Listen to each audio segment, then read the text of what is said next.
Hello అండి అందరికీ.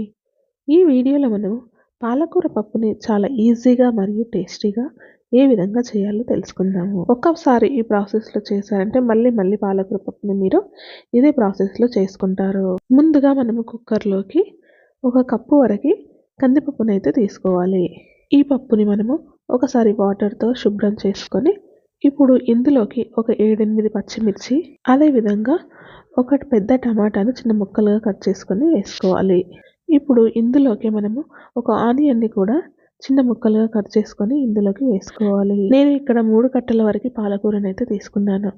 దీనిని కడిగి ఈ విధంగా చిన్న ముక్కలుగా కట్ చేసుకొని కుక్కర్‌లోకి తీసుకోవాలి. ఏదైనా ఆకుకూర పప్పు చేస్తూ ఉన్నట్లయితే అందులోనే ఆకుకూర క్వాంటిటీ అనేది ఎక్కువగా ఉండేలాగా చూసుకోవాలి. ఇప్పుడు ఇందులోకి మనము కొంచెం చింతపండును కూడా యాడ్ చేసుకోవాలి. అదే విధంగా ఒక టీ స్పూన్ వరకు పసుపును కూడా యాడ్ చేసుకోవాలి. నేను ఇక్కడ పప్పు ఉడికించడానికి వేసుకున్నప్పుడే కొంచెం జీలకర్రను కూడా యాడ్ చేసుకుంటాను.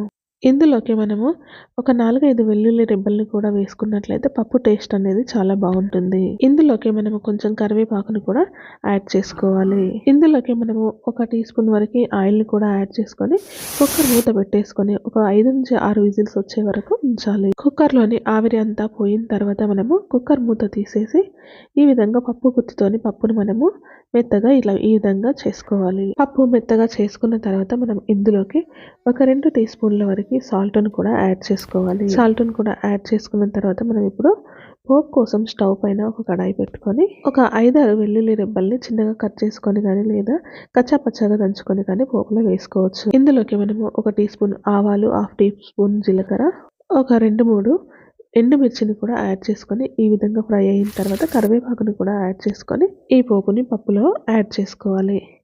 ఈ విధంగా చేసే పప్పు అనేది చాలా టేస్టీగా ఉంటుంది. ఈ విధంగా పాలకూర పప్పుని ఎక్కువ ప్రాసెస్ లేకుండా చాలా ఈజీగా చేసుకోవచ్చు.